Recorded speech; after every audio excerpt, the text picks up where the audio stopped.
Cuando mi esposo murió, mi nuera contrató al mejor abogado para quedarse con toda la herencia. Perdí todo: empresa, mansión, dinero. Solo me quedó una cabaña vieja. «Esa choza combina contigo», se burló mi nuera. Un día encontré a un anciano con un perrito temblando de frío. Entonces le regalé la cabaña. Al día siguiente, él me buscó. «No vas a creer lo que encontré debajo de la alfombra. Mi esposo había planeado todo. Me alegra tenerte aquí.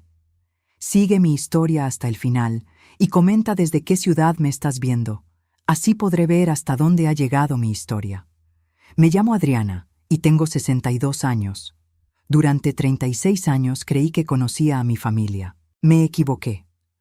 Todo comenzó a desmoronarse en la oficina del abogado Morrison, en el piso 23 del edificio más elegante de Brickell Avenue. El aire acondicionado funcionaba tan fuerte que me castañaban los dientes, pero no era solo por el frío. Era febrero, exactamente un mes después del funeral de Gustavo, mi esposo. Estaba sentada en una silla de cuero negro que crujía cada vez que me movía. A mi izquierda, Carlos, mi hijo de 34 años, revisaba su teléfono como si nada de esto le importara. A mi derecha, Romina, mi nuera de 30 años, vestía un traje negro de diseñador que probablemente costaba más que mi auto. Sus uñas perfectas tamborileaban contra la mesa de caoba mientras esperábamos. El abogado Morrison era un hombre delgado con gafas doradas que reflejaban las luces de la ciudad. Abrió una carpeta gruesa y carraspeó. «Bueno, procedamos con la lectura del testamento de Gustavo Herrera». Yo me incliné hacia adelante. Durante 36 años de matrimonio, Gustavo y yo habíamos construido todo juntos. La empresa de importaciones que empezó en el garaje de nuestra primera casa y que ahora valía $2.800.000. La hermosa mansión en Coral Gables donde criamos a Carlos. Los ahorros, las inversiones, una vida entera de trabajo conjunto. Morrison comenzó con las formalidades legales, pero mis ojos se dirigieron hacia Romina. Había algo en su postura, en la forma en que se sentaba muy derecha, como si estuviera esperando algo específico.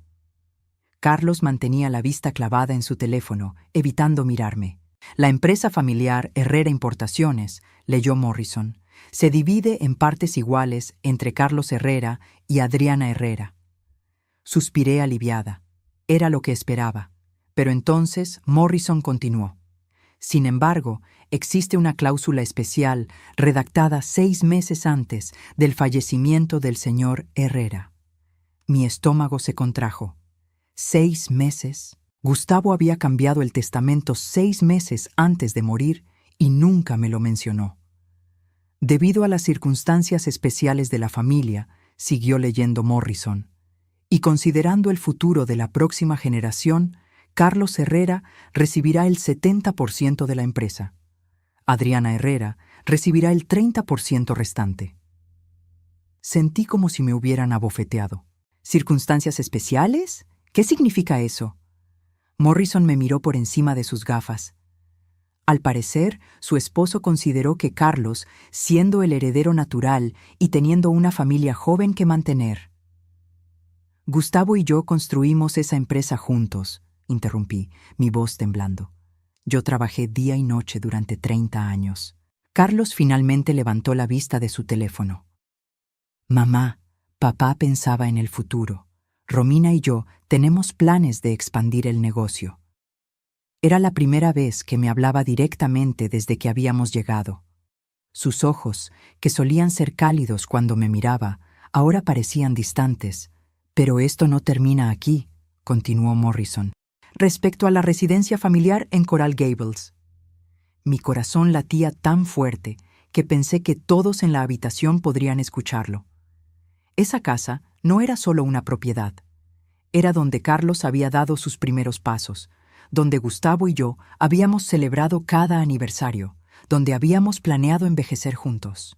La propiedad ubicada en 1247 Anastasia Avenue, valuada en $1.200.000, pasa completamente a nombre de Carlos Herrera. Esta vez no pude contener un gemido.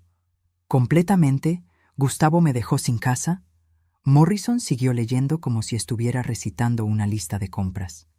Las cuentas bancarias conjuntas se dividen: 60% para Carlos, 40% para Adriana. Los vehículos, el Mercedes y el BMW, quedan para Carlos. El Toyota queda para Adriana. Romina se inclinó hacia adelante, sus labios curvándose en algo que no era exactamente una sonrisa. Es solo hasta que te estabilices, Adriana. Carlos y yo hemos estado hablando de esto. ¿Hablando de qué? Mi voz sonaba extraña, como si viniera de muy lejos.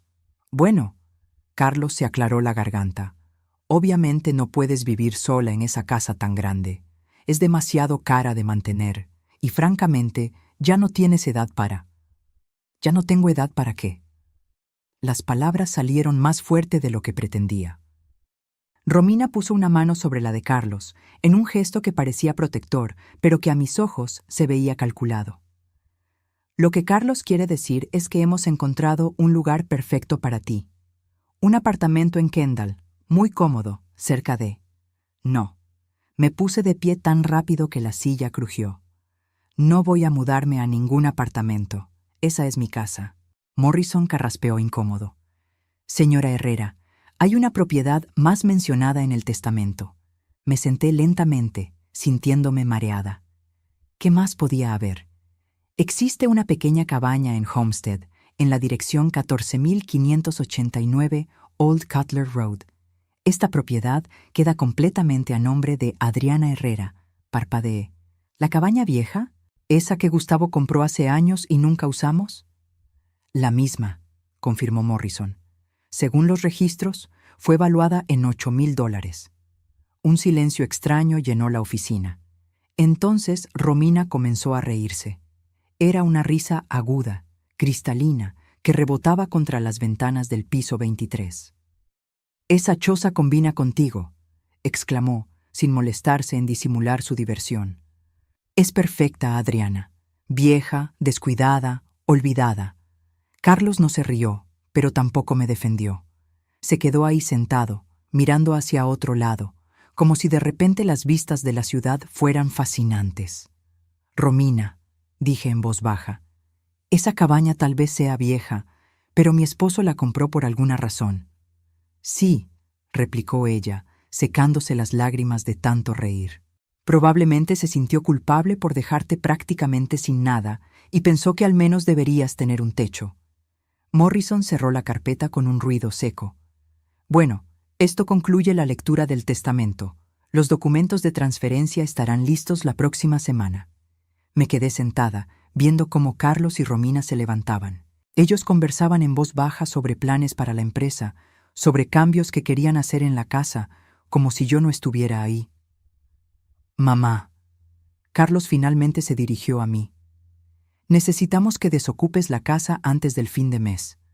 Romina y yo queremos remodelar antes de mudarnos completamente». «¿Antes del fin de mes?», repetí las palabras como si fueran en un idioma extranjero. «Carlos, eso es en 2 semanas». «Es tiempo suficiente», intervino Romina. «No es como si tuvieras muchas cosas que empacar». Esa noche, de vuelta en mi casa, en la casa que ya no era mía, caminé por los pasillos en silencio. El eco de mis pasos sonaba diferente, como si la casa ya supiera que no me pertenecía. El aroma de las gardenias que Gustavo había plantado en el jardín entraba por las ventanas abiertas, pero ahora olía a despedida. Me senté en el borde de nuestra cama, la cama donde Gustavo había muerto apaciblemente mientras dormía, y traté de entender qué había pasado. ¿Cómo había llegado hasta aquí? ¿Cómo la mujer que había construido un imperio junto a su esposo había terminado prácticamente sin nada?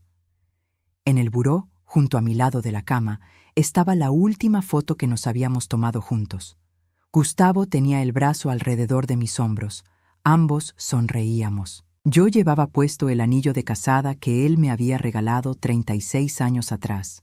Un simple aro de oro con pequeños diamantes que había comprado cuando aún no teníamos dinero para lujos. Me quité el anillo y lo sostuve contra la luz. Era lo único de valor que me quedaba, aparte de esa misteriosa cabaña que ni siquiera recordaba haber visitado. Al día siguiente, mientras empacaba mis pertenencias en cajas de cartón que Carlos había traído para ayudarme, encontré una vieja llave en el cajón del escritorio de Gustavo. Era dorada y pequeña, diferente a todas las otras llaves de la casa. Cuando le pregunté a Carlos sobre ella, se encogió de hombros. Ni idea. Papá tenía muchas llaves raras. Romina, que estaba midiendo las ventanas para cortinas nuevas, ni siquiera volteó a ver. Probablemente sea de esa cabaña horrible. Deberías tirarla junto con el resto de la basura vieja.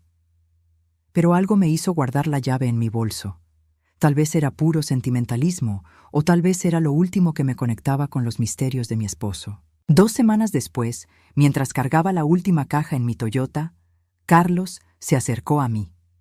Por un momento pensé que tal vez se había dado cuenta de lo injusto de la situación, que tal vez el hijo que había criado con tanto amor finalmente aparecería. «Mamá», dijo, evitando mi mirada, «esto es por tu propio bien. La cabaña estará bien para ti. Es más tu estilo ahora». Lo miré a los ojos, buscando algún rastro del niño que solía abrazarme cuando tenía pesadillas, del joven que me llamaba cada domingo desde la universidad solo para escuchar mi voz. Pero ese niño ya no estaba ahí. «¿Mi estilo?», pregunté suavemente. Romina apareció en la puerta principal, con una sonrisa triunfante. «Por fin, ya era hora de que te mudaras.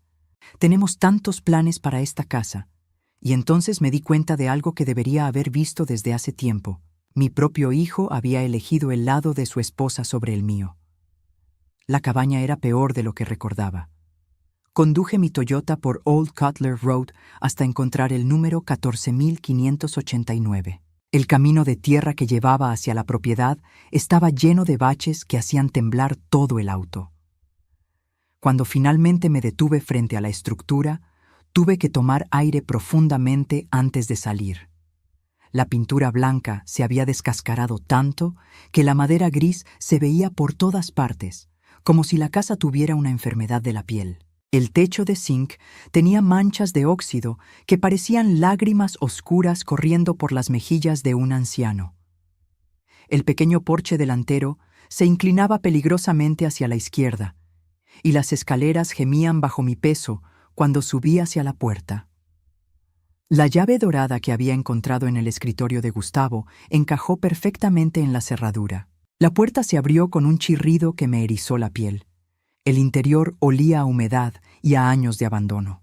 Mis pasos resonaban en el piso de madera que crujía con cada movimiento. Había apenas 3 habitaciones, una sala pequeña, un dormitorio y una cocina diminuta. Los muebles estaban cubiertos con sábanas blancas que parecían fantasmas esperando ser despertados. En el centro de la sala había una alfombra persa que una vez debió haber sido hermosa. Ahora estaba descolorida, con bordes deshilachados y manchas que hablaban de décadas sin mantenimiento. Pero había algo familiar en ella, como si hubiera pertenecido a otra época de mi vida. Me senté en el único sillón que no estaba cubierto, un viejo reclinable de cuero agrietado, y miré a mi alrededor. Esto era todo lo que me quedaba.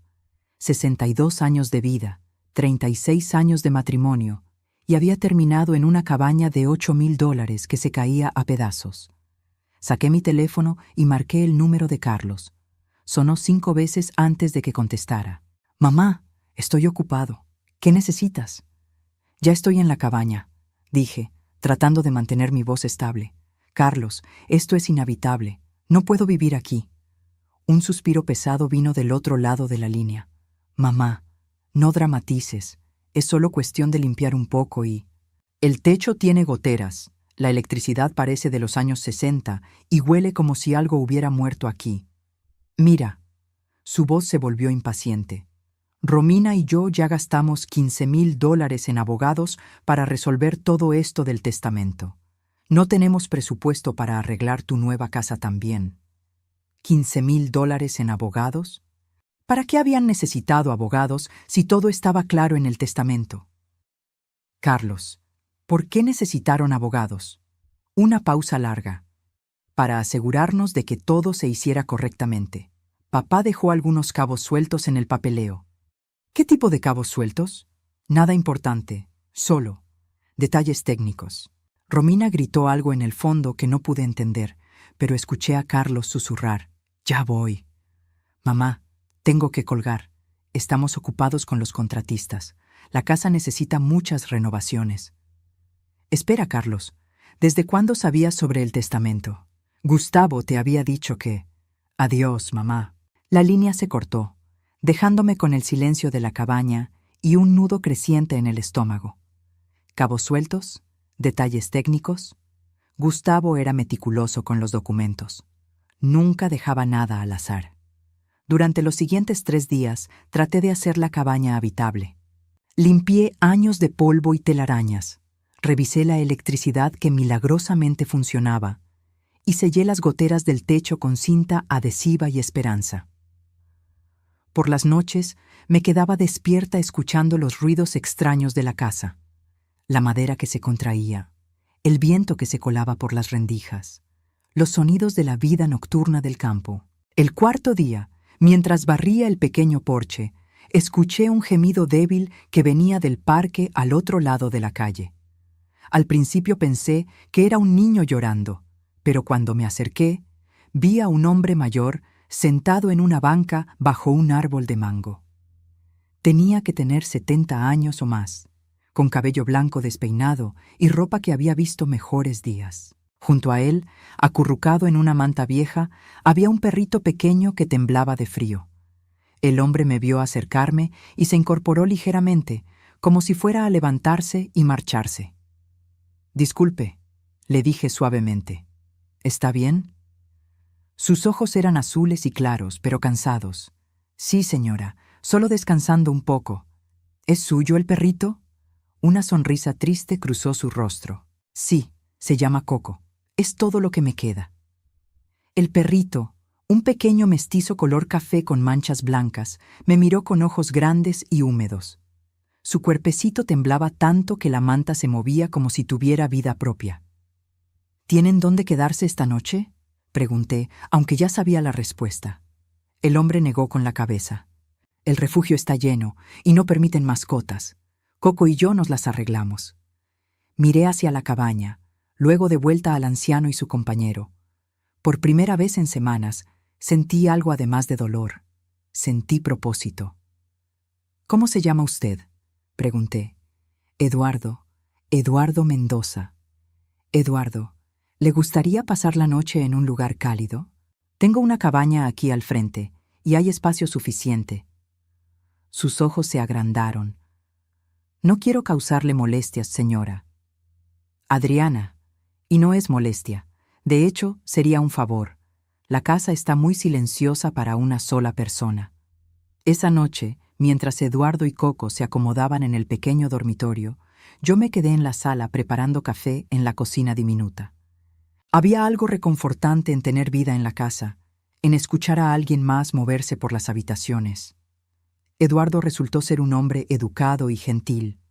Había sido maestro de escuela primaria durante 40 años, hasta que su esposa murió y él perdió la casa por gastos médicos. Llevaba 6 meses viviendo en la calle con Coco, sobreviviendo de la amabilidad de extraños y su pequeña pensión. «No entiendo por qué es tan generosa conmigo», me dijo, mientras bebíamos café en el porche a la mañana siguiente. «Porque ambos sabemos lo que es perder todo», respondí sin pensarlo. Eduardo me estudió con esos ojos azules perspicaces. «¿Usted también perdió su hogar?». Le conté mi historia. No sé por qué, tal vez porque era más fácil hablar con un extraño que admitir mi dolor a las personas que me conocían. Le hablé del testamento, de Carlos, de Romina, de cómo había pasado de tener una vida cómoda a estar sentada en una cabaña destartalada preguntándome dónde había salido todo mal. «Su esposo», dijo Eduardo cuando terminé, «¿era el tipo de hombre que haría algo así sin una buena razón?». «No», respondí inmediatamente. «Gustavo era justo, considerado. Nunca tomaba decisiones importantes sin consultarme. Por eso todo esto es tan extraño». «Tal vez había algo que usted no sabía». «¿Cómo qué?». Eduardo se encogió de hombros. «Solo digo que los hombres buenos no se vuelven crueles de la noche a la mañana. Especialmente no con las mujeres que aman». Esa tarde, mientras Eduardo jugaba con Coco en el pequeño patio trasero, yo me quedé parada en la puerta mirándolos. Hacía semanas que no había sentido esta sensación de paz, de que tal vez las cosas podrían estar bien. Romina había tenido razón sobre algo. Esta cabaña era vieja, descuidada y olvidada. Pero tal vez eso no era algo malo. Tal vez yo también necesitaba un lugar donde pudiera ser vieja, descuidada y olvidada por un tiempo, hasta que pudiera encontrar mi camino de regreso a quien realmente era. Eduardo, le dije cuando regresó al porche, ¿qué le parecería si le regalo la cabaña? Se quedó inmóvil, con Coco en sus brazos. Disculpe. Esta casa, se la regalo. Usted y Coco necesitan un hogar, y yo necesito empezar de nuevo en otro lugar. Señora Adriana, no puedo aceptar. Sí puede, lo interrumpí, y lo va a hacer. Porque algunas veces, cuando todo se ve oscuro, lo único que podemos hacer es un acto de bondad y confiar en que el universo nos lo devuelva de alguna manera. Los ojos de Eduardo se llenaron de lágrimas. No sé qué decir. Diga que sí. Sí, susurró. Gracias. Esa noche, mientras empacaba mis pocas pertenencias para irme al día siguiente, sentí algo que no había experimentado en meses. Esperanza. No sabía dónde iba a ir ni cómo iba a sobrevivir con los pocos ahorros que me quedaban, pero sabía que había hecho lo correcto. A veces, cuando perdemos todo, descubrimos quiénes realmente somos. Y tal vez, solo tal vez, eso era exactamente lo que necesitaba descubrir. Al día siguiente, mientras metía mis últimas pertenencias en el Toyota, Eduardo apareció en el porche con Coco en brazos y una expresión que no sabía cómo interpretar. Sus manos temblaban ligeramente, y sus ojos azules brillaban con una mezcla de excitación y nerviosismo. «Señora Adriana», me llamó con voz entrecortada, «necesita ver esto. Por favor, no se vaya todavía». Dejé la maleta en el suelo del auto y me volteé hacia él. «¿Qué pasa, Eduardo? ¿Está todo bien?» «Anoche, después de que usted se acostara», comenzó bajando a Coco al suelo. No podía dormir. La emoción de tener un hogar propio después de tanto tiempo. Decidí limpiar un poco más la casa, como una forma de agradecimiento. Caminé hacia el porche, intrigada por su tono urgente. «Estaba moviendo esa alfombra persa de la sala», continuó, señalando hacia adentro, «porque Coco había hecho sus necesidades debajo y quería limpiar bien. Cuando levanté la alfombra, su voz se quebró. Se llevó una mano temblorosa a la frente y respiró profundo. «Eduardo, me está asustando». «¿Qué encontró?» «Venga conmigo», dijo simplemente. Lo seguí hasta la sala. La alfombra persa estaba doblada en una esquina, revelando las tablas del piso de madera. Pero en el centro, donde había estado la alfombra, había algo que me hizo detenerme en seco. Una de las tablas del piso era diferente a las demás. Era más nueva, con un color ligeramente distinto, y tenía pequeñas bisagras en un lado que apenas se notaban a menos que las estuvieras buscando. «Es una puerta secreta», murmuré, arrodillándome para examinarla más de cerca. «Exacto. Y hay algo más». Eduardo se arrodilló junto a mí y señaló una pequeña cerradura dorada incrustada en la madera. Esta cerradura. Mi corazón comenzó a latir más rápido. Saqué la llave dorada del bolso, esa que había encontrado en el escritorio de Gustavo y que Romina me había dicho que tirara. «¿Cree que...?» Eduardo no terminó la pregunta. Inserté la llave en la cerradura. Encajó perfectamente. Con un clic suave, la cerradura se abrió y la tabla del piso se levantó como la tapa de una caja de música. Debajo había un espacio hueco y dentro de ese espacio un cofre de metal del tamaño de una caja de zapatos. Era de acero pulido, sin rastros de óxido a pesar de los años, como si hubiera estado esperando este momento. «Dios mío», susurré, sintiendo que las piernas me temblaban. Eduardo y yo nos miramos por un momento largo. Coco olfateó el borde del agujero en el piso, moviendo la cola como si él también supiera que habíamos encontrado algo importante. «¿Lo sacamos?», preguntó Eduardo suavemente. Asentí sin confiar en mi voz. Entre los dos levantamos el cofre. Era más pesado de lo que esperaba, y cuando lo movimos, algo sonó adentro como papeles moviéndose. Lo colocamos sobre la mesa pequeña de la sala. En la tapa había una placa dorada con una inscripción grabada: Para mi amada Adriana, el amor verdadero encuentra la manera. Gustavo. Las lágrimas comenzaron a brotar antes de que pudiera detenerlas. Eduardo puso una mano reconfortante en mi hombro. Su esposo sabía que usted vendría aquí, dijo gentilmente. ¿Pero cómo? Él nunca me habló de esta cabaña, nunca mencionó. Mi voz se quebró. Tal vez porque sabía que tenía que protegerla de algo. El cofre tenía otra cerradura pequeña, pero esta vez no necesitaba llave. Era una cerradura de combinación con 4 números. Miré los dígitos en blanco, tratando de pensar qué números habrían sido importantes para Gustavo.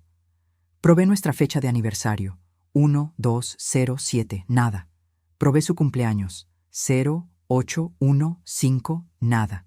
Entonces se me ocurrió algo, el día que nos conocimos. Gustavo siempre decía que ese había sido el día más importante de su vida. 22 de marzo de 1985.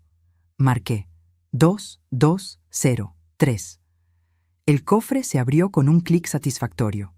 Adentro, cuidadosamente organizados, había varios sobres de papel grueso, algunos documentos oficiales y en la parte superior una carta con mi nombre escrito en la caligrafía familiar de Gustavo.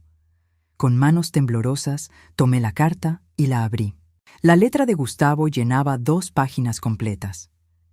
Mi querida Adriana, comenzaba. Si estás leyendo esto, significa que has encontrado mi regalo final para ti, y también significa que mis temores sobre nuestra familia se han hecho realidad. Eduardo se alejó discretamente hacia la cocina, dándome privacidad, pero yo le hice una seña de que se quedara. No, por favor. Usted me ayudó a encontrar esto. Puede quedarse. Continué leyendo en voz alta, mi voz temblando. Durante los últimos años he estado observando cambios en Carlos que me preocupan profundamente. Su matrimonio con Romina ha traído consigo una ambición que no reconozco en nuestro hijo. He notado las miradas que ella me da cuando piensa que no estoy viendo, las conversaciones que se detienen abruptamente cuando entro a una habitación. Hice una pausa, sintiendo un nudo en la garganta. ¿Gustavo sabía? Eduardo se sentó frente a mí. Continué leyendo. Hace 6 meses, escuché por casualidad una conversación entre Carlos y Romina. Estaban planeando algo relacionado con mi testamento, algo que te dejaría en una posición vulnerable. Hablaban de abogados, de estrategias legales, de cómo asegurar que la mayor parte de nuestra fortuna quedara en sus manos. La sangre se me heló en las venas. Los $15,000 en abogados que Carlos había mencionado, los cabos sueltos del testamento. Todo comenzaba a tener sentido. Por eso cambié el testamento, mi amor, no para castigarte, sino para protegerte. El testamento que leyeron en la oficina del abogado Morrison es real, pero incompleto. Es solo la primera parte de mi plan. Eduardo se inclinó hacia adelante. ¿Primera parte? Seguí leyendo. Sabía que Romina se burlaría de la cabaña, que la vería como un insulto final. Sabía que Carlos estaría demasiado avergonzado para visitarla jamás. Era el escondite perfecto para lo que realmente quería dejarte. Mis manos temblaban tanto que tuve que dejar la carta sobre la mesa para poder continuar leyendo.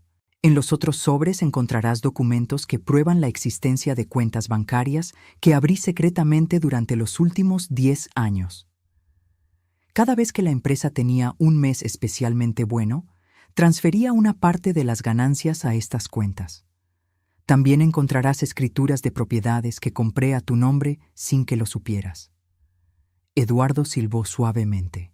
Su esposo era un hombre muy inteligente. Adriana, continuaba la carta, el patrimonio que ellos creen haber heredado representa apenas 1/3 de lo que realmente construimos juntos. Lo que está en este cofre es tu verdadero legado. $7,200,000 en cuentas bancarias, más 3 propiedades comerciales en Miami que generan ingresos mensuales de $15,000. Dejé caer la carta. $7,200,000. Había pasado 3 semanas sintiendo lástima de mí misma, creyendo que estaba arruinada, cuando en realidad Era más rica de lo que nunca había imaginado. No puede ser real, murmuré. Eduardo recogió la carta y continuó leyendo donde yo me había quedado. Si están leyendo esto juntos, significa que has encontrado a Eduardo o a alguien como él. Sabía que tu corazón generoso te llevaría a ayudar a alguien necesitado y sabía que esa persona, movida por la gratitud, te ayudaría a encontrar este tesoro. El amor y la bondad siempre encuentran la manera de ser recompensados. Eduardo y yo nos miramos con asombro. Era como si Gustavo hubiera orquestado todo, incluso nuestro encuentro. Hay más, continuó Eduardo leyendo. Los documentos en los otros sobres incluyen evidencias de las conversaciones que escuché entre Carlos y Romina. Grabaciones de audio, copias de mensajes de texto, pruebas de que ellos manipularon el proceso legal para asegurar su resultado deseado. Tienes en tus manos todo lo que necesitas para revertir el testamento si decides hacerlo. Mi mente trabajaba rápidamente. Las grabaciones, las pruebas. Gustavo había estado documentando todo. Pero, seguía la carta, también tienes algo más valioso, tu libertad. Ya no tienes que depender de personas que no te valoran. Ya no tienes que mendigar amor de quienes han elegido la codicia sobre la familia. Puedes elegir tu propio camino. Eduardo terminó de leer la carta. Usa este regalo sabiamente, mi amor. Confía en tu corazón, como siempre lo has hecho. Y recuerda, este no es el final de tu historia. Es apenas el comienzo de tu verdadera libertad. Te amo ahora y siempre. Tu devoto esposo, Gustavo. Nos quedamos en silencio durante varios minutos. Coco se había acurrucado a mis pies, como si entendiera que algo importante había sucedido. Finalmente, abrí el primer sobre. Adentro había estados de cuenta bancarios que mostraban depósitos regulares durante 10 años, números que parecían imposibles. $500,000 en una cuenta, 800,000 en otra, 1,500,000 en una tercera. El segundo sobre contenía escrituras de propiedad. 3 edificios comerciales en áreas prósperas de Miami, todos pagados completamente, todos generando rentas sustanciales. El tercer sobre era el más pesado. Contenía un dispositivo de grabación digital y varios CDs marcados con fechas de los últimos 6 meses. «Eduardo», dije finalmente, mi voz apenas un susurro. Mi esposo me devolvió la vida desde la tumba. No, me corrigió gentilmente. Él la protegió para que usted pudiera vivir la vida que merece. Esa noche, Eduardo insistió en cocinar para celebrar. Mientras él preparaba una cena sencilla en la pequeña cocina, yo me senté en el porche con todos los documentos extendidos sobre la mesa. Por primera vez en meses, me sentía como si pudiera respirar completamente. Gustavo no me había abandonado. No me había dejado sin nada. Había hecho exactamente lo opuesto. Me había dado la libertad de elegir mi propio futuro. Pero ahora tenía una decisión que tomar. ¿Qué iba a hacer con esta información? Esa noche no pude dormir. Me quedé despierta en el sofá de la sala, con los documentos de Gustavo extendidos a mi alrededor como piezas de un rompecabezas que finalmente comenzaba a formar una imagen completa. Eduardo había insistido en que me quedara una noche más para procesar todo lo que habíamos descubierto. A las 3 de la mañana decidí escuchar las grabaciones. Conecté el dispositivo digital a unos auriculares viejos que había encontrado en una gaveta y presioné play en el primer archivo. La fecha en la pantalla decía 15 de agosto, 6 meses antes de la muerte de Gustavo. Al principio solo escuché estática, luego voces distantes. Gradualmente reconocí las voces de Carlos y Romina. Estaban en nuestra casa, probablemente en la sala, y Gustavo había escondido el dispositivo en algún lugar cercano. «No puede seguir así», decía Romina, su voz clara y calculadora. «Tu padre es demasiado blando con tu madre. Ella tiene demasiada influencia sobre él». «Romina, son casados desde hace 36 años», respondía Carlos, aunque su voz sonaba insegura. «¿Y qué? Eso no significa que ella deba heredar la mitad de todo cuando él muera. Piénsalo, Carlos. Tu madre ya vivió su vida. Nosotros estamos empezando la nuestra. Necesitamos ese dinero para nuestros futuros hijos, para la expansión de la empresa. Pausé la grabación, sintiendo náuseas. Romina había estado planeando la muerte de Gustavo como si fuera una transacción comercial. Continué escuchando. Pero mamá ayudó a construir la empresa, protestaba Carlos débilmente. ¿En serio? ¿Qué hizo exactamente? ¿Contestar teléfonos? ¿Organizar las fiestas de la oficina? Carlos, tú eres quien tiene el MBA. Tú eres quien entiende los negocios modernos. Tu madre es de otra generación. Hubo una pausa larga. Cuando Carlos habló de nuevo, su voz había cambiado. Sonaba más fría. ¿Qué sugieres que hagamos? Tu padre necesita reescribir su testamento. Necesita entender que la empresa estará mejor en manos jóvenes, y si él no lo ve por sí mismo. Romina dejó la frase sin terminar, pero la implicación era clara. ¿Estás sugiriendo que manipule a mi padre? Estoy sugiriendo que le abras los ojos sobre la realidad. Tu madre va a vivir otros 20 años, tal vez 30. Ese dinero va a estar congelado todo ese tiempo mientras nosotros luchamos para construir nuestro futuro. Detuve la grabación y me quité los auriculares. Mis manos temblaban tanto que tuve que agarrarme del brazo del sofá para estabilizarme. Carlos había escuchado a su esposa hablar de mí como si fuera un obstáculo que debía ser removido, y él no me había defendido. Peor aún, había estado de acuerdo. Eduardo apareció en la puerta de la sala, con Coco en brazos. ¿Está bien? La escuché moverse. Eduardo, dije con voz temblorosa, ¿alguna vez ha descubierto que las personas que ama son completamente diferentes de quienes pensaba que eran? Se sentó en la silla frente a mí. Cuando mi esposa murió, encontré cartas que había escrito, pero nunca me había dado. Cartas donde hablaba de lo orgullosa que estaba de mí, de lo mucho que me amaba.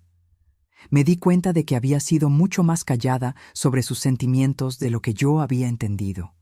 A veces descubrimos que las personas eran mejores de lo que pensábamos. Y a veces descubrimos que eran mucho peores. Terminé por él. Asentí hacia los auriculares. ¿Quiere escuchar lo que su hijo y su nuera dijeron sobre usted? No, respondí inmediatamente. Luego lo reconsideré. Tal vez necesito escucharlo todo. Pasé los siguientes 2 horas, reproduciendo grabación tras grabación. Había docenas de archivos, todos etiquetados cuidadosamente con fechas.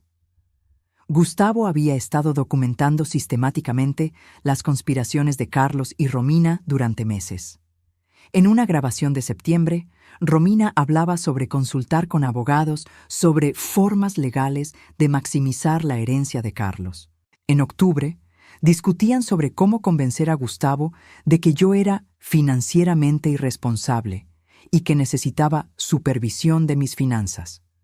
En noviembre, la conversación más devastadora de todas.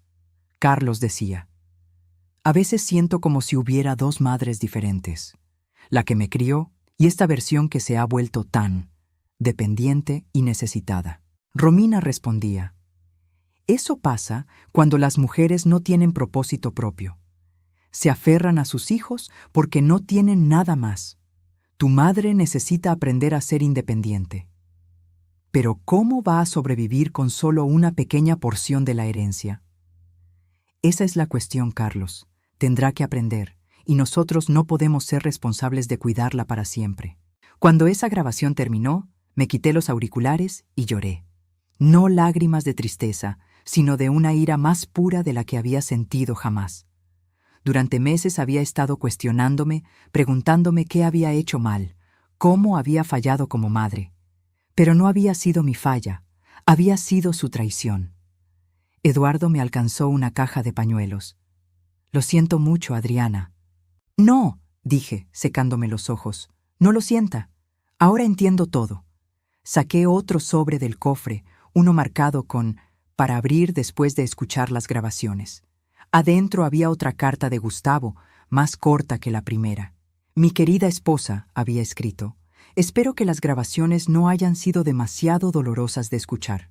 Necesitabas saber la verdad completa para poder tomar decisiones informadas sobre tu futuro. Continué leyendo.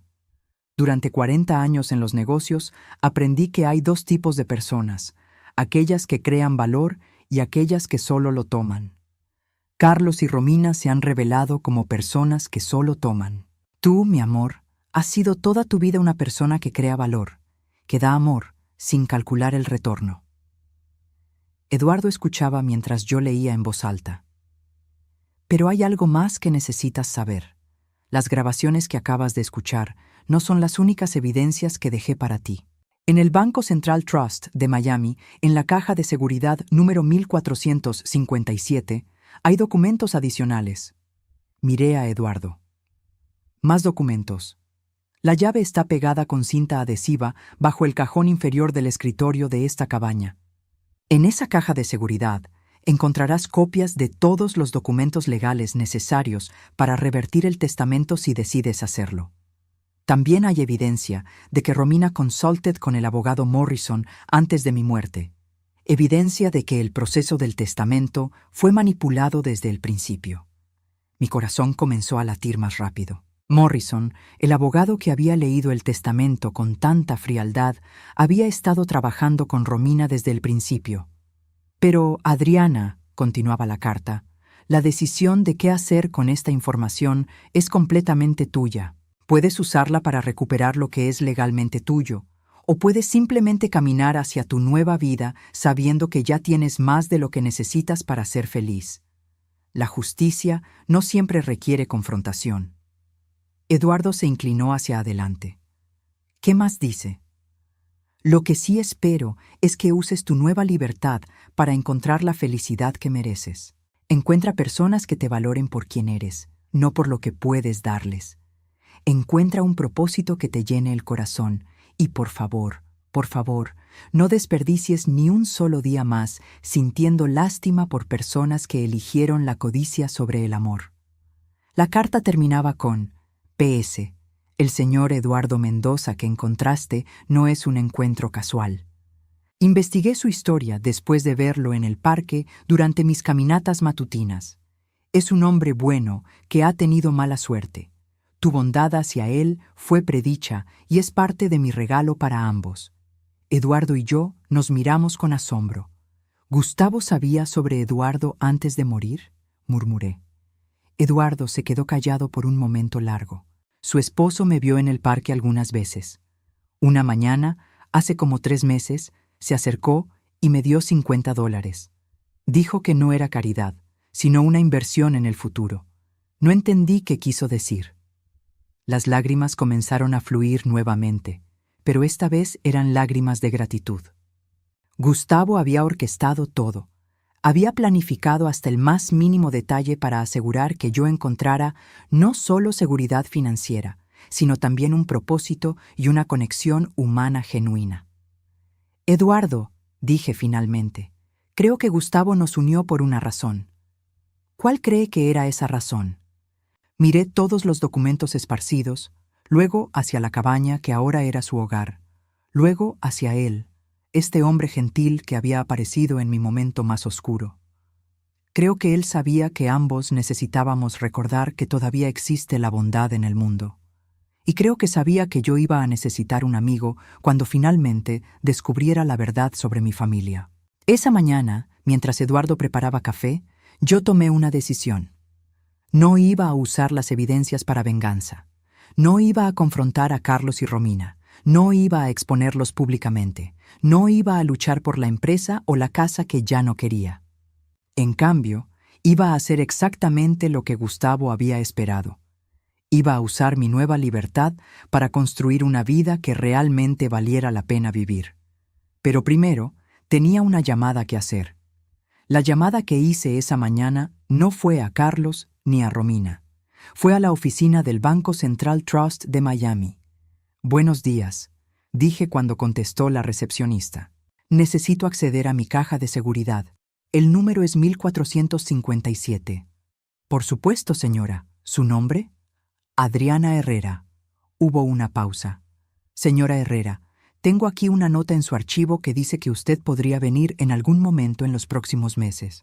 Su esposo dejó instrucciones muy específicas». Gustavo había pensado en todo, hasta en el más mínimo detalle.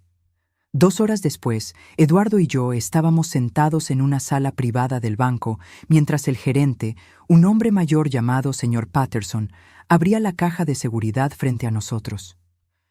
Su esposo era un cliente muy estimado, dijo Patterson mientras colocaba la caja sobre la mesa. Venía aquí cada mes durante los últimos años. Siempre preguntaba por usted, señora Herrera. Hablaba de lo orgulloso que estaba de su matrimonio. Dentro de la caja había exactamente lo que Gustavo había prometido: documentos legales perfectamente organizados, evidencias adicionales de la manipulación y algo que no esperaba: un sobre dirigido a mí con instrucciones de abrirlo solo después de encontrar la caja. Eduardo se quedó callado mientras yo abría el sobre. Adentro había otra carta de Gustavo, pero esta era diferente. Su letra se veía más temblorosa, como si la hubiera escrito cuando ya estaba muy enfermo. Mi amada Adriana, comenzaba. Si estás leyendo esto, significa que has seguido todo el camino que diseñé para ti. Espero que haya sido un viaje de descubrimiento, no solo sobre la verdad de nuestra familia, sino sobre tu propia fortaleza. Hice una pausa para secarme las lágrimas que habían comenzado a formar. Ahora tienes en tus manos todo lo que necesitas para recuperar legalmente todo lo que te pertenece. Tienes evidencia suficiente para enviar a Romina y posiblemente a Carlos a la cárcel por fraude. Tienes el poder de destruir sus reputaciones, de quitarles todo lo que creían haber ganado con su traición. Eduardo se inclinó hacia adelante. Pero, continué leyendo, pero conocí a mi esposa durante 36 años. Sé que tu corazón no está hecho para la venganza destructiva. Está hecho para algo mucho más poderoso, para la creación de belleza en medio del dolor, para encontrar propósito en medio de la pérdida. La carta continuaba con detalles específicos sobre cada una de las cuentas bancarias secretas, cada propiedad, cada inversión. Gustavo había creado un imperio financiero en silencio, protegiéndome de una traición que él había visto venir mucho antes que yo. Las 3 propiedades comerciales que posees, explicaba, generan suficiente ingreso mensual para que nunca tengas que preocuparte por dinero otra vez. Los edificios están en zonas que seguirán creciendo en valor. Los inquilinos son empresas establecidas con contratos a largo plazo. Me detuve en la cifra que seguía: $15,000 mensuales en ingresos de renta. Más dinero del que Carlos ganaba en su trabajo. Pero, continuaba la carta, hay algo más importante que el dinero. En el sobre marcado Futuro encontrarás información sobre una fundación que establecí en secreto. Está diseñada para ayudar a personas como Eduardo, personas que han perdido sus hogares por circunstancias fuera de su control. Eduardo levantó la vista, sorprendido. Busqué el sobre marcado Futuro y lo abrí. Adentro había documentos de incorporación para una fundación llamada Segundas Oportunidades, junto con una cuenta bancaria separada que contenía $500,000 específicamente destinados para operaciones de la fundación. Si decides aceptar el rol de directora de esta fundación, leía, tendrás un propósito que dará significado a todos los años que te quedan. Pero más importante, tendrás una forma de transformar tu dolor en esperanza para otros. Eduardo, le dije, volteando hacia él, ¿qué opina de convertirse en el primer beneficiario oficial de una fundación? Sus ojos se llenaron de lágrimas. Señora Adriana, yo no. Y ahora interrumpí, sonriendo por primera vez en semanas. ¿Qué opinaría de ser mi socio en dirigir esta fundación? ¿Socio? Usted conoce las calles, conoce a las personas que necesitan ayuda. Yo tengo los recursos. Gustavo sabía exactamente lo que estaba haciendo cuando nos presentó. Esa tarde, de regreso en la cabaña, tomé la decisión que definiría el resto de mi vida. Marqué el número de Carlos. «Mamá», contestó, sonando sorprendido. «¿Cómo estás? ¿Te has instalado bien en la cabaña?» Su voz sonaba normal, hasta cariñosa, como si las conversaciones que había escuchado en las grabaciones hubieran sido protagonizadas por un extraño. «Carlos», dije calmadamente, «necesito preguntarte algo, y quiero que seas honesto conmigo». «Claro, mamá». «¿Qué pasa?» ¿Alguna vez sentiste que yo fui una buena madre para ti? Hubo una pausa larga. ¿Por qué me preguntas eso? Solo responde, por favor. Por supuesto que fuiste una buena madre. Fuiste. Eres maravillosa. ¿Y crees que merezco ser tratada con respeto y amor? Mamá, ¿de dónde vienen estas preguntas? Responde Carlos. Sí, por supuesto. Entonces quiero que sepas algo, dije, mi voz manteniéndose sorprendentemente estable. Sé exactamente lo que tú y Romina hicieron. Sé sobre las conversaciones con los abogados. Sé sobre los planes para manipular el testamento.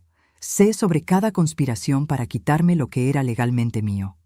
El silencio del otro lado de la línea fue total. Mamá, yo no sé de qué estás hablando. No me mientas, Carlos. No ahora. Tu padre sabía todo. Él documentó todo. Escuché a Romina gritando algo en el fondo, luego pasos apresurados. ¿Qué quieres? La voz de Carlos había cambiado completamente. Era fría, defensiva. No quiero nada de ustedes, respondí. De hecho, llamo para decirte que pueden quedarse con todo lo que obtuvieron del testamento. La empresa, la casa, las cuentas bancarias que conocen. ¿Qué? No voy a pelear por esas cosas. No voy a usar las evidencias que tengo para exponerlos o demandarlos. Pueden quedarse con todo. Carlos tartamudeó del otro lado. ¿Por qué? Porque descubrí algo que ustedes nunca van a tener, dije suavemente. Descubrí que puedo ser feliz sin ustedes. Colgué antes de que pudiera responder. Eduardo, que había estado sentado en silencio durante toda la llamada, me miró con admiración. Eso fue increíblemente fuerte. No, respondí, sintiéndome más liviana que en meses. Eso fue libertad. Esa noche, mientras Eduardo y Coco dormían en el dormitorio, yo me quedé despierta en la sala, planeando mi futuro. Había tomado una decisión que habría parecido imposible semanas atrás. Iba a dejar que Carlos y Romina vivieran con las consecuencias de sus elecciones sin intervención mía. La empresa que ellos habían heredado tenía problemas que Gustavo me había mencionado en sus últimos meses. Competencia feroz, clientes insatisfechos, deudas ocultas que yo conocía, pero ellos no. Sin mi experiencia y sin las conexiones que había cultivado durante 30 años, la empresa probablemente fallaría en 2 años. La casa en Coral Gables requería reparaciones constantes y costosas que yo siempre había manejado discretamente. Los gastos de mantenimiento solos probablemente los abrumarían, y las cuentas bancarias que ellos conocían contenían apenas una fracción del patrimonio real. En otras palabras, habían luchado tan duro por obtener las migajas que no se habían dado cuenta de que el banquete real estaba en otro lugar. Pero la justicia más dulce de todas era que yo había encontrado algo que el dinero no podía comprar: paz interior. Ya no me despertaba cada mañana preguntándome por qué mi familia no me amaba. Sabía la respuesta. Ellos habían elegido el amor al dinero sobre el amor humano, y yo había elegido algo completamente diferente.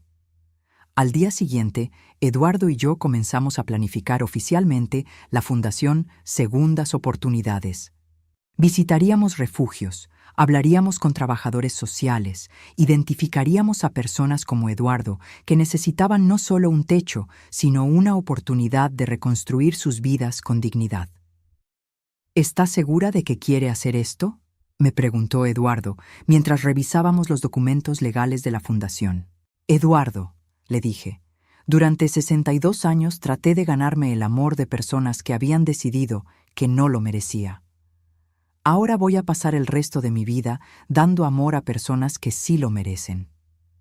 Él sonrió, esa sonrisa gentil que había llegado a asociar con la bondad genuina. Su esposo era un hombre muy sabio. Sí, acordé, mirando hacia la alfombra persa que ahora cubría nuevamente el lugar donde habíamos encontrado el cofre. Lo era. Y su último regalo no fue el dinero. Fue enseñarme que el amor verdadero a veces significa proteger a alguien de su propia ingenuidad.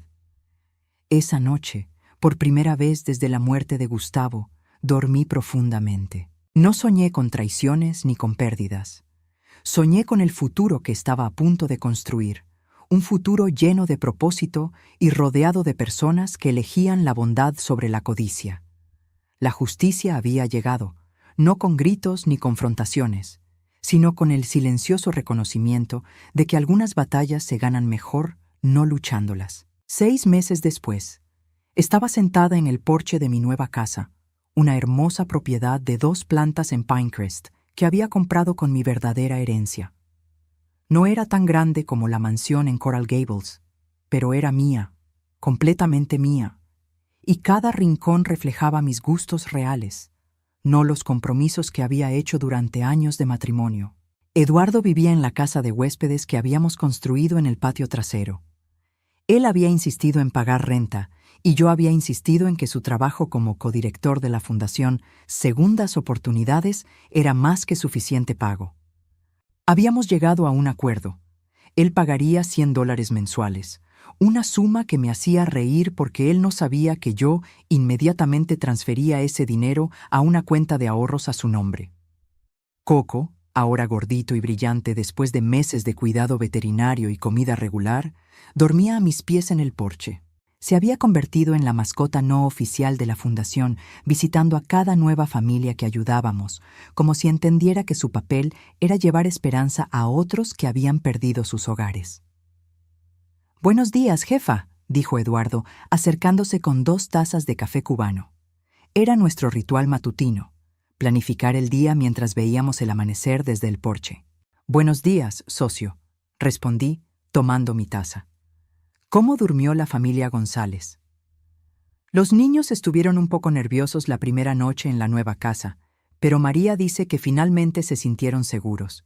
El señor González ya tiene 2 entrevistas de trabajo programadas para esta semana. Sonreí.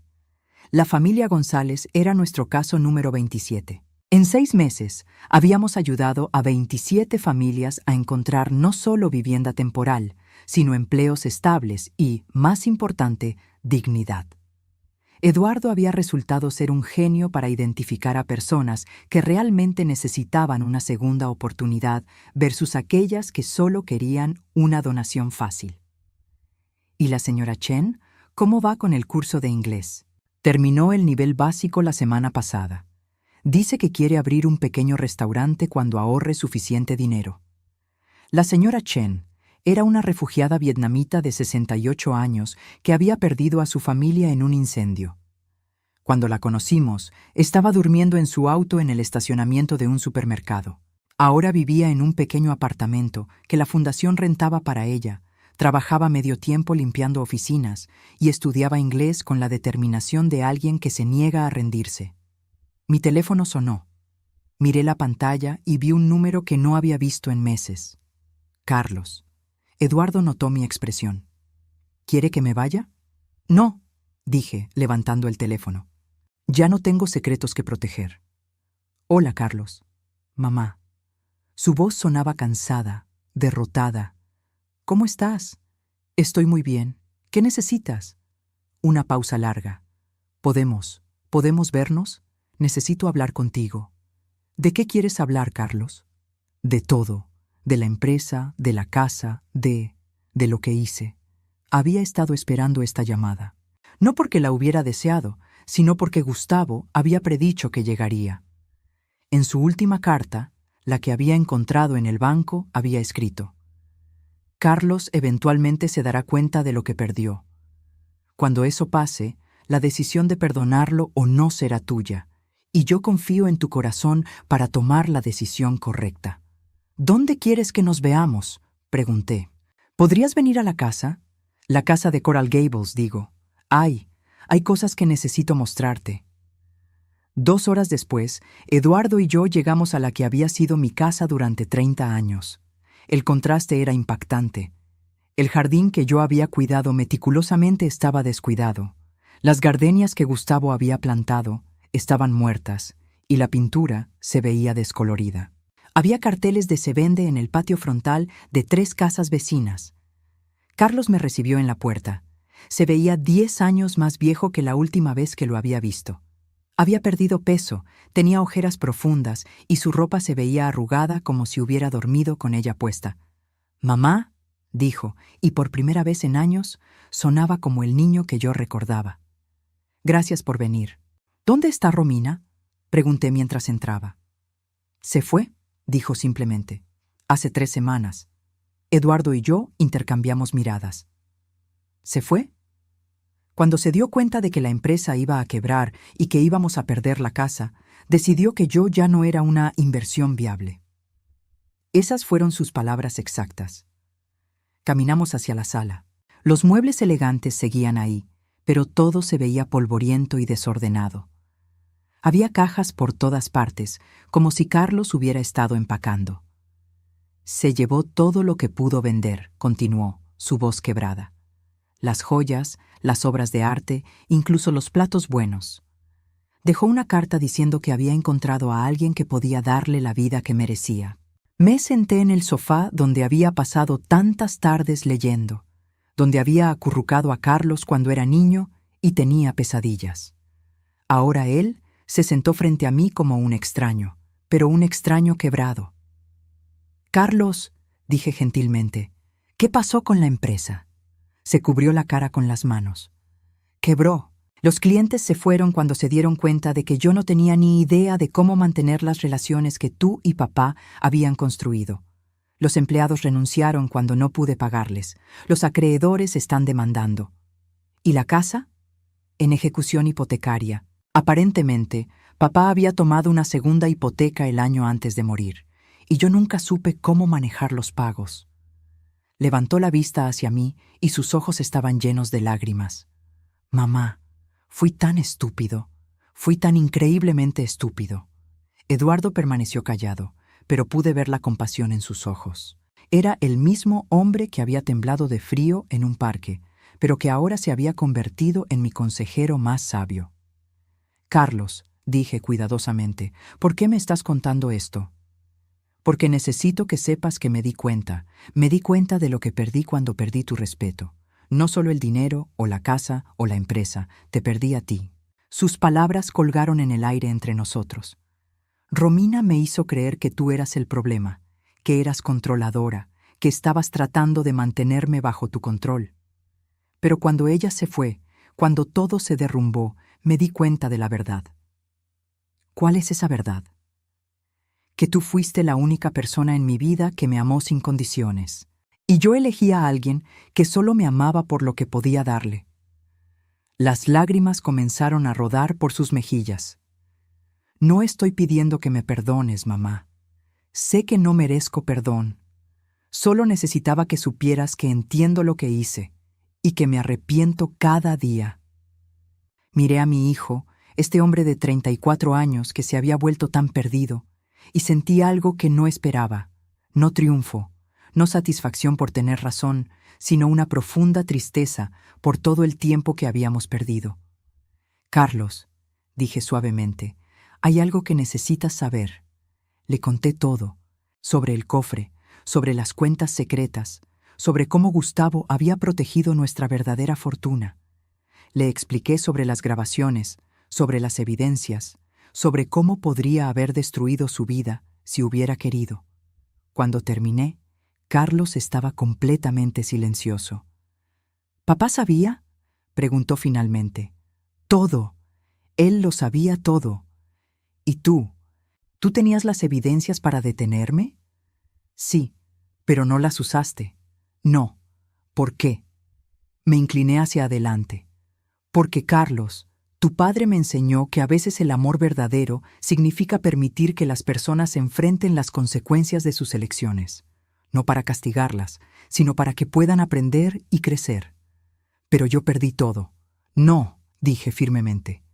«Perdiste dinero, perdiste propiedades, perdiste a una mujer que nunca te amó realmente, pero puedes recuperar lo que realmente importa». «¿Qué es eso?» «Tu integridad, tu capacidad de amar genuinamente, tu oportunidad de convertirte en el hombre que tu padre y yo sabíamos que podrías ser». Eduardo habló por primera vez. «La fundación siempre necesita voluntarios». Carlos lo miró, confundido. «¿Fundación?». Le expliqué sobre segundas oportunidades, sobre las familias que habíamos ayudado, sobre el propósito que había encontrado en servir a otros. «Si realmente quieres una segunda oportunidad», dije, «no te la va a dar el dinero o una nueva mujer o un nuevo trabajo. Te la vas a dar a ti mismo, haciendo el trabajo de reparar el daño que has causado. ¿Cómo? Aprendiendo a servir en lugar de ser servido, aprendiendo a dar sin calcular qué vas a recibir a cambio. Carlos se quedó callado por un tiempo largo. Finalmente preguntó, ¿hay espacio para mí en la fundación? Miré a Eduardo, quien asintió casi imperceptiblemente. Hay espacio, dije, pero no como director ni como jefe, como voluntario, como alguien que necesita aprender qué significa el trabajo honesto. Acepto, dijo inmediatamente. Carlos, agregué, esto no significa que todo vuelve a ser como antes. Tal vez nunca volveremos a ser como antes. Pero significa que puedes comenzar el proceso de convertirte en alguien de quien yo pueda estar orgullosa otra vez. 6 meses después, Carlos estaba en mi porche, también tomando café matutino, pero no como mi hijo mimado, sino como alguien que había aprendido el valor del trabajo duro y la humildad. Había ayudado a construir 3 casas para familias sin hogar, había aprendido plomería básica y carpintería, y había comenzado a dirigir clases de alfabetización financiera para los beneficiarios de la fundación. Romina nunca había regresado, y Carlos nunca había preguntado por ella. ¿Sabes qué? Dijo una mañana mientras mirábamos a Eduardo enseñar a un grupo de niños a cuidar un pequeño jardín que habíamos plantado. Creo que papá sabía exactamente lo que iba a pasar. ¿Cómo así? Creo que sabía que yo necesitaba perderlo todo para encontrarme a mí mismo, y creo que sabía que tú necesitabas alejarte de nosotros para descubrir que eras fuerte por ti misma. Miré a mi hijo, este hombre que había crecido tanto en tan poco tiempo, y sentí algo que no había esperado volver a sentir: orgullo maternal. ¿Y sabes qué más creo? Continuó. ¿Qué? Creo que el verdadero legado que papá nos dejó no fue el dinero. Fue la oportunidad de convertirnos en las mejores versiones de nosotros mismos. Esa tarde, sola en mi estudio, saqué la última carta que Gustavo había dejado para mí, una que había encontrado en mi antiguo dormitorio cuando finalmente regresé a recoger algunas cosas personales de la casa antes de que la vendieran. Mi querida Adriana, había escrito, si estás leyendo esta carta, significa que Carlos ha encontrado su camino de regreso a ti. Significan que tanto él como tú han aprendido las lecciones que necesitaban aprender. La carta continuaba. Nunca dudé de que encontrarías tu fortaleza. Nunca dudé de que crearías una vida hermosa para ti misma. Y nunca dudé de que, cuando llegara el momento, tendrías el corazón suficientemente grande para darle a nuestro hijo una segunda oportunidad. Las lágrimas corrían por mis mejillas mientras leía las últimas líneas. El amor que construimos durante 36 años no murió conmigo, mi amor. Se transformó en sabiduría, en fortaleza, en compasión. Vive en cada vida que tocas, en cada familia que ayudas, en cada momento de paz que encuentras. Ese es el verdadero legado escondido. El amor nunca muere, solo encuentra nuevas formas de manifestarse. Te amo ahora y siempre. Gustavo. Doblé la carta cuidadosamente y la coloqué en el cajón de mi escritorio, junto al anillo de casada que había decidido seguir usando. No como símbolo de un pasado perdido, sino como recordatorio de un amor que había sido tan profundo que siguió protegiéndome incluso después de la muerte. Esa noche, durante la cena familiar semanal que Eduardo, Carlos y yo habíamos comenzado a compartir, Carlos hizo una pregunta que me tomó por sorpresa. «Mamá, ¿eres feliz?» Miré alrededor de la mesa. Eduardo, el hombre que había llegado a ser como un hermano mayor y consejero. Carlos, el hijo que había perdido y encontrado de nuevo. Coco, durmiendo pacíficamente bajo la mesa. Y las fotos en las paredes de todas las familias que habíamos ayudado a través de la fundación. Sí, respondí, y era la primera vez en años que podía decir esa palabra con completa honestidad. Soy feliz. ¿Incluso después de todo lo que pasaste? Especialmente después de todo lo que pasé, corregí, porque todo lo que pasé me llevó exactamente donde necesitaba estar. Esa noche, mientras me preparaba para dormir, Miré por la ventana de mi dormitorio hacia el jardín donde Eduardo había plantado gardenias nuevas, como las que Gustavo había cultivado en la vieja casa. Habían pasado 2 años desde la humillación en la oficina del abogado Morrison. 2 años desde que me sentí como si hubiera perdido todo. Ahora me daba cuenta de que no había perdido nada importante. Había ganado algo mucho más valioso: la certeza de quién era yo realmente, la libertad de vivir sin culpa o manipulación, y la tranquilidad de saber que el amor verdadero nunca muere, solo encuentra nuevas formas de brillar. El legado que Gustavo me había dejado no era el dinero escondido en cuentas secretas. Era la confianza en mi propia bondad, la fuerza para elegir la compasión sobre la amargura y la sabiduría para entender que algunas veces perder todo es la única forma de ganar lo que realmente importa. Y mientras me quedaba dormida, rodeada de la paz que había construido con mis propias manos, sabía que Gustavo estaría orgulloso de la mujer en la que me había convertido. No la esposa que había sido, sino la persona completa y libre que siempre había estado destinada a ser.